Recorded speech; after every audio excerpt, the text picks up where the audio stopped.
नमस्कार, hot topic में आपका स्वागत है। मैं हूं अखिलेश शर्मा। एक देश एक चुनाव को लेकर एक बड़ा फैसला करते हुए केंद्रीय कैबिनेट ने रामनाथ कोविंद कमेटी की रिपोर्ट को आज मंजूरी दे दी। माना जा रहा है कि सरकार अगले शीतकालीन सत्र में इसे संसद में पेश कर सकती है।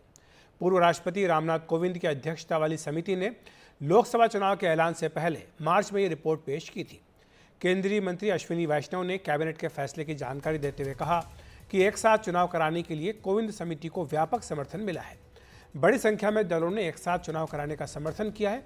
उन्होंने ये भी कहा कि कोविंद समिति की सिफारिशों पर अगले कुछ महीनों में विभिन्न मंचों पर चर्चा की जाएगी और आम सहमति बनाने की कोशिश की जाएगी।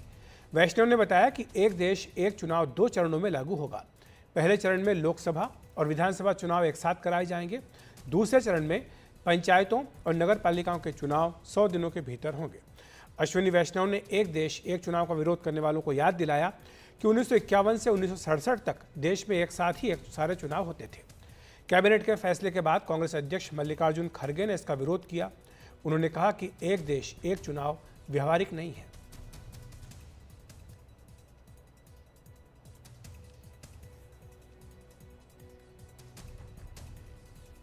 और सुन लेते हैं कि क्या कहा है मल्लिकार्जुन खड़गे और अश्विनी वैष्णव ने। एनडीए सरकार की कैबिनेट ने आज सर्वसम्मति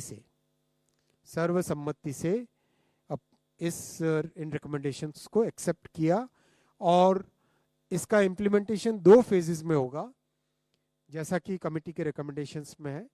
फर्स्ट फेज में लोकसभा और असेंबलीज के इलेक्शंस को साइमल्टेनियस कराने का प्रयास होगा और उसके सेकेंड फेज में लोकल बॉडी इलेक्शन से जो है ग्राम पंचायत, जिला पंचायत, ब्लॉक में पंचायत समिति और जितने भी अर्बन लोकल बॉडीज हैं। देखो, ये देखिए, ये प्रैक्टिकल नहीं है और ये चलने वाला नहीं है। ये सिर्फ चुनाव जब आते कोई ना कोई कुछ मुद्दा नहीं मिल रहा उनको। आपको बता दें कि एक देश एक चुनाव को अमली जामा पहनाने के लिए कई संवैधानिक संशोधनों की जरूरत होगी। इसके लिए संसद के दोनों ही सदनों में सरकार के सामने 2/3 बहुमत जुटाने की चुनौती भी होगी। राज्यसभा में 245 सीटें हैं, जहां पर बहुमत का आंकड़ा यानी 2/3 बहुमत का आंकड़ा 164 है। अभी एनडीए के पास 112 का आंकड़ा है। वहीं लोकसभा में 545 सीटें, 2/3 बहुमत का आंकड़ा यहां पर 364 का है और एनडीए के पास अभी 292 सांसद हैं। हालांकि 2/3 बहुमत का फैसला वोटिंग में हिस्सा लेने वाले सदस्यों की संख्या के आधार पर तय होता है।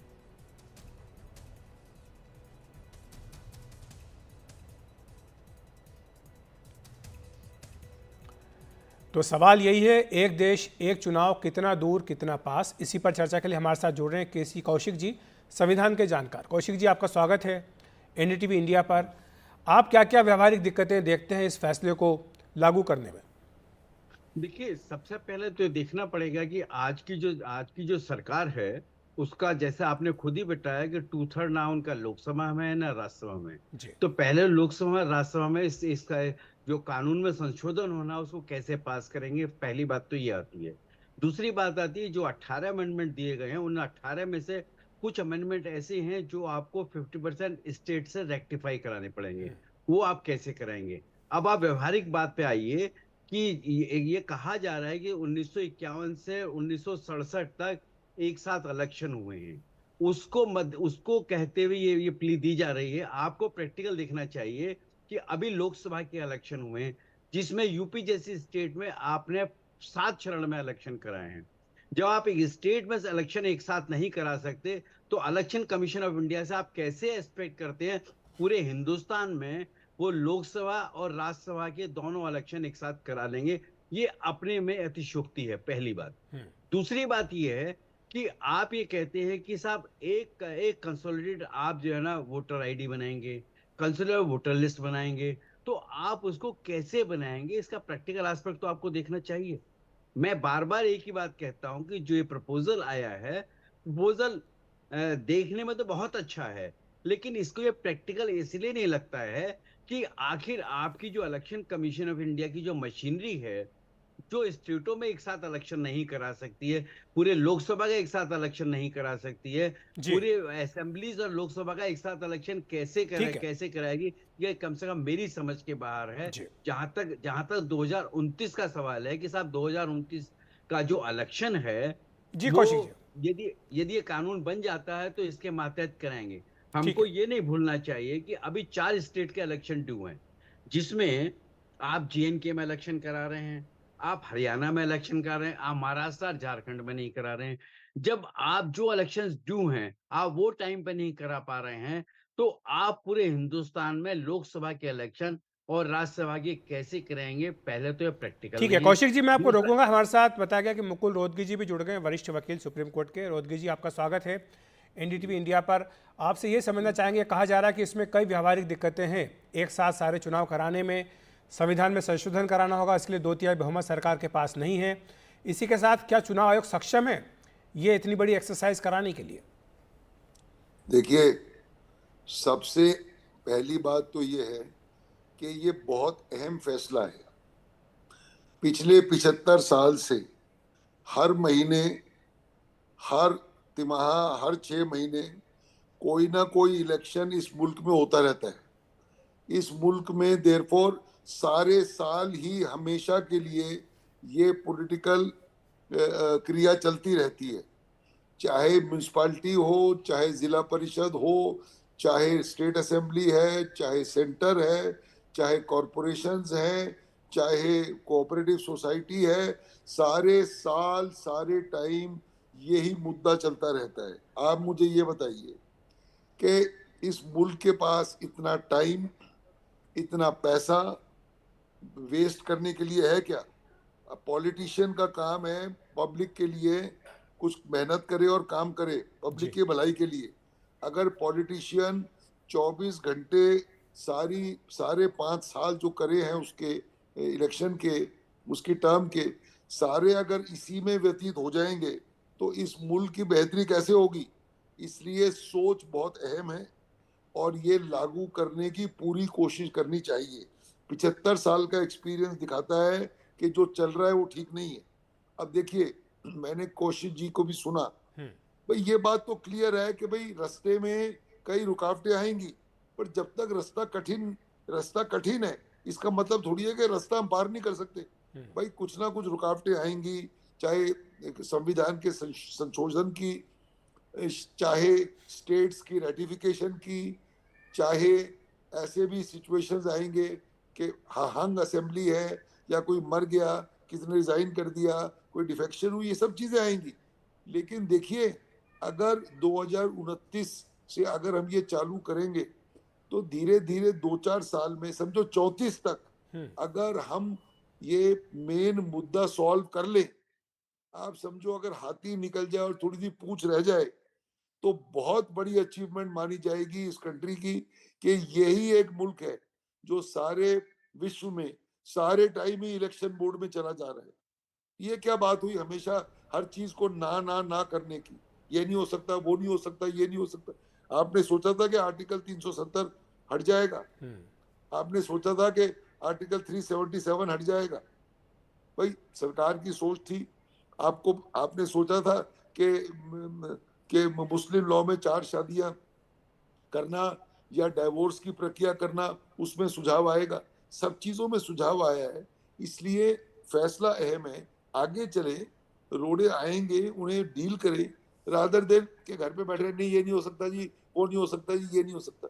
मैं इस सोच से बिल्कुल सहमत नहीं हूँ जी। लेकिन इसमें यह कहा जा रहा है कि कम से कम 50% राज्यों की सहमति की भी आवश्यकता होगी, तो ऐसे में तो बहुत व्यापक आम राय बनाने की जरूरत होगी। अगर राजनीतिक तौर पर देखें तो विपक्षी पार्टियां इसके लिए तैयार नहीं है। कांग्रेस ने बिल्कुल स्पष्ट तौर पर मना कर दिया, तो ऐसे में बिना आम राय बनाए कैसे हो पाएगा ये? नहीं, देखिए ठीक है, 50% स्टेट्स की रेटिफिकेशन चाहिए, लेकिन ये कहाँ लिखा है कि हमेशा ही हर पार्टी अपोज करेगी? अगर उन्हें समझाया जाए कि देखो, हर चीज प्रपोज और अपोज नहीं होनी चाहिए कि एक ने प्रपोज किया, एक ने अपोज किया। ये जो पॉलिटिक्स है ये इस मुल्क के लिए फायदेमंद नहीं है कि अगर मैं कहूं दिन तो आप कहेंगे रात। ये नहीं चल सकता। इसलिए आमने सामने बैठो, पब्लिक भी कहेगी कि भाई यही एक प्रक्रिया रह गई है सारे टाइम। तो हो सकता है पब्लिक भी ऑपोजिशन पार्टी को समझाए कि भाई हम नहीं चाहते, ये कोई ना कोई हमें मिडिल रास्ता मिलेगा, कुछ बात आगे चलेगी, इसलिए चालू तो करो। अगर फेल हो गया तो हो जाएगा, बट ये तो नहीं है कि बगैर चालू किए ही हम पहले ही बैठ जाएं घर पे और कि हम फेल मान लें। मेहनत करें। जी, एक दलील ये भी देते हैं कि बार बार चुनाव कराने से जो सरकार रहती है केंद्र में उसके ऊपर दबाव होता है, इसीलिए वो जनता के हित में फैसले कर सकती है। अगर उन्हें ये पता लग गया कि 5 साल तक उन्हें कोई हिला नहीं सकता तो शायद वो ऐसा ना करें, फिर जनता के हित में फैसले लेना बंद कर दे। ये देखिए, ये सब सपोजिशन की बातें हैं, एजम्पशंस की बातें हैं। ऐसा मैं नहीं समझता कि हमारे जो सीजन लीडर्स हैं वो इस तरह सोचेंगे कि हम जम गए तो हमें कोई उठा नहीं सकता। आपने देखा नहीं, आप देखिए 1977 के इलेक्शन से आज तक ऐसी ऐसी सरकारें आई, बड़ी बड़ी बहुमत के साथ, 3/4 बहुमत के साथ आई, पब्लिक ने उनको निकाल फेंका अगर वो काम नहीं करेंगे। तो ये सब कहने की बातें हैं कि वो जम गए, नहीं हटेंगे। सरकार बिल्कुल हट सकती है। इस इलेक्शन में भी आपने देखा कई फैसले ऐसे हुए जो लोग समझते नहीं थे कि फैसले होंगे। तो इसलिए इस मुल्क की जनता बड़ी होशियार है, उसको मालूम है कि हमें कहाँ वोट करना है, और अगर काम नहीं करेगी कोई भी सत्ता, उसको निकाल फेंकेगी। एक आखिरी सवाल मुकुल जी आपसे जाते जाते, संवैधानिक तौर पर अगर कहें तो कितना कठिन रास्ता है एक देश एक चुनाव का? क्या कई सारे संशोधन करने होंगे? क्या इसके लिए बहुत जटिल प्रक्रिया होगी? देखिए, रास्ता कठिन है लेकिन अनअचीवेबल नहीं है, इसलिए रास्ते पे चलना जरूरी है। जी, शुक्रिया आपका हमारे साथ जुड़ने के लिए। धन्यवाद। कौशिक जी भी हमारे साथ बने हुए। कौशिक जी, आपने सुना मुकुल रोहतगी जी को, वो आपकी बात भी सुन रहे थे। आपकी बात पर उन्होंने ज़रूर ये कहा कि रास्ता कठिन है, इसमें कोई शक नहीं है, दिक्कतें बहुत हैं, परेशानियां बहुत हैं, लेकिन फिर भी रास्ता तो निकालना होगा, एक बार इस रास्ते पर चलना होगा।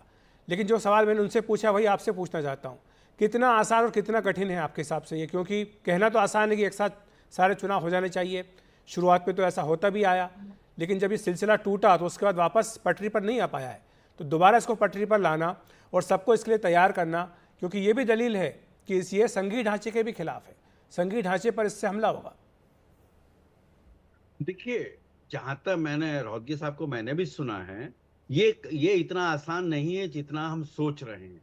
ये बड़ा कठिन रास्ता है, इतनी आसानी से इस रास्ते को आप पार नहीं कर पाएंगे। दूसरा, जैसा आपने कहा कि संघीय ढांचे का भी एक उल्लंघन होगा, मैं आपकी बात से बिल्कुल सहमत हूं कि संघीय ढांचा इससे गड़बड़ा जाने के चांसेस हैं। दूसरी बात यह है कि जो कमेटी है गोविंद साहब की, वो कमेटी खुद ही कह रही है 18 अमेंडमेंट की जरूरत है। जो 18 अमेंडमेंट की जरूरत है, और काफी अमेंडमेंट ऐसे भी हैं उसमें जो आपको स्टेट से रेक्टिफाई कराने पड़ेंगे। अब आपको ये देखना पड़ेगा 2024 से लेकर 2028 तक आपको प्रैक्टिकल बहुत सारे स्टेट्स के इलेक्शन ड्यू होंगे, और आप कहते हैं 2029 में हम इम्प्लीमेंट कर देंगे। यदि इस कठिन रास्ते को किसी भी कारण से हमने अचीव कर लिया तो 2029 क्या 2034 में भी संभावना मेरे को नहीं लगती कि प्रैक्टिकल आमला हम इसको पहना पाएंगे, ऐसा मेरा मानना है इसके। ठीक है कौशिक जी, लेकिन क्या लगता है आपको कि इसमें कोई कानूनी अड़चन भी है? आपको लगता है कि इसमें बाद में जाकर के दिक्कतें आ सकती हैं? जो बात आपने भी कही कि संघीय ढांचे पर इसको हमले के तौर पर भी पेश किया जा सकता है, तो ऐसे में क्या बाद में चलकर इसमें अड़चनें आ सकती? क्या ये संविधान का जो बेसिक स्ट्रक्चर है क्या उसके साथ छेड़छाड़ भी बात कही जा सकती है? देखिए, संघीय ढांचे की में तो छेड़छाड़ की इसमें बात जरूर आएगी, और जब आएगी तो ये मैटर यदि फाइनली कानून बनता है तो ये matter finally court of law में जाएगा, और जब कोर्ट ऑफ लॉ जाएगा तो वहां पे ये जाएगा कि जो संघीय स्ट्रक्चर है हमारा उसको हम खत्म कर रहे हैं। तो हो सकता है ये प्ले आए कि साहब जो कॉन्स्टिट्यूशन का जो बेसिक स्ट्रक्चर है हम उसी को खत्म कर रहे हैं। सुप्रीम कोर्ट की जो संविधान पीठ है उन्होंने लगातार ये कहा है कि जो कॉन्स्टिट्यूशन का जो बेसिक स्ट्रक्चर वो आप चेंज नहीं कर सकते। जब आप कानून बनाएंगे तो उस टाइम आप बेसिक स्ट्रक्चर को चेंज नहीं कर सकते। तो हो सकता है आने वाले समय में जो कानून बनेगा, कानून क्या बनेगा तो आज की डेट में हमें आपको नहीं पता। हो सकता है वो इसी ग्राउंड पे वो कोर्ट ऑफ लॉ में जो कॉन्स्टिट्यूशनल कोर्ट है उसके सामने चैलेंज हो, ऐसा मेरा मानना है। लेकिन अभी सब चीजें हाइपोथेटिकल हैं, ऐसा मेरा मानना है। शुक्रिया आपका कौशिक जी, हमारे साथ जुड़ने के लिए, विस्तार से समझाने के लिए कि एक देश एक चुनाव में कितनी कठिनाइयां हैं और ये रास्ता तय करने के लिए क्या क्या मुश्किलों का सामना करना पड़ेगा। एक छोटा सा ब्रेक ले रहे हैं, ब्रेक के बाद तुरंत हाजिर होते हैं।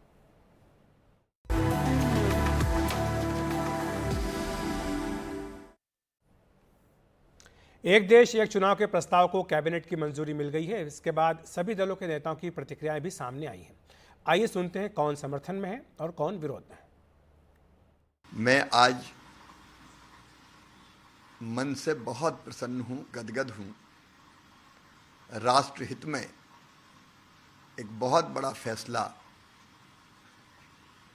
कैबिनेट ने प्रधानमंत्री जी के नेतृत्व में अध्यक्षता में किया है। हमेशा होने वाले चुनाव देश की प्रगति में बाधक थे। इस देश में और कुछ हो ना हो, 24 घंटे चुनाव की तैयारी चलती रहती है। लोकसभा के चुनाव खत्म हुए तो विधानसभा के चुनाव शुरू हो गए। अब एक लेजिस्लेचर का एक टाइम है। अब तेलंगाना का इलेक्शन होगा 28 में, पार्लियामेंट का इलेक्शन होगा 29 में, अब महाराष्ट्र का इलेक्शन होगा अभी नवंबर में, 5 साल के बाद होगा, 29 में होगा, बिहार का इलेक्शन होगा बाद में होगा। आप कैसे सबको उसका टाइम कैसे खत्म करेंगे? आप होते कौन है टाइम खत्म करने वाले? एक लेजिस्लेचर होगा, विधानसभा, तो उसका टाइम होगा ना, टाइम पर चलेगा, वो अपने टाइम पर खत्म होगा। आप कौन होते उसका टाइम खत्म करने के लिए? ठीक है, अब उसका टेन्योर खत्म होने वाला है। आप बोलेंगे नहीं हम एक साथ कैसे कराएंगे? आप क्यों कराएंगे? अच्छा, बीच में अगर सरकार गिर गई क्या करेंगे आप फिर? देश के अंदर लगातार चुनाव होते रहते हैं। एक तो विकास की गति बाधित होती है, दूसरा लोगों के काम नहीं होते और लगातार लोग चुनाव की प्रक्रिया में ही फंसे रहते हैं। जो आदरणीय प्रधानमंत्री जी ने ये पिछले दिनों एक कमेटी बनाई थी, उस कमेटी की रिपोर्ट भी आई, आज कैबिनेट ने उसको मंजूरी दी है। मैं बहुत बहुत धन्यवाद करता हूँ। इससे खर्चा भी कम होगा, विकास की गति भी देश के अंदर बढ़ेगी। देखिए, हमें ये लगता है कि ये भारतीय जनता पार्टी का एक और नया जुमला है और मैं बताता हूँ क्यों। थोड़े दिन पहले 4 राज्यों के चुनाव होने थे। 4 राज्यों के चुनाव में इन्होंने सिर्फ 2 राज्यों का चुनाव किया। इन्होंने हरियाणा का और जम्मू एंड कश्मीर का चुनाव कराया, झारखंड और महाराष्ट्र को छोड़ दिया। अगर आप 4 राज्यों के चुनाव नहीं करा पा रहे हो, आप 1 नेशन 1 इलेक्शन कैसे कराओ? इस देश में 1 नेशन 1 इलेक्शन था भाई। मोदी जी कोई नायाब हीरा नहीं उठा के ला रहे हैं। 1962 के बाद वो माला क्यों टूटी? अब मान लीजिए चुनाव होता है, ये 1 नेशन 1 इलेक्शन, उत्तर प्रदेश में किसी की सरकार नहीं बनती है या बनी हुई सरकार गिर जाती है 10 दिन के अंदर, फिर क्या होगा? आप राष्ट्रपति शासन लगाओगे, राज्यपाल के माध्यम से अगले चुनाव तक व्यवस्था होगी या फिर चुनाव होगा। जैसे ही फिर चुनाव हुआ ये माला टूट गई। तो हॉट टॉपिक में आज इतना ही। आप देखते रहिए एनडीटीवी इंडिया। नमस्कार।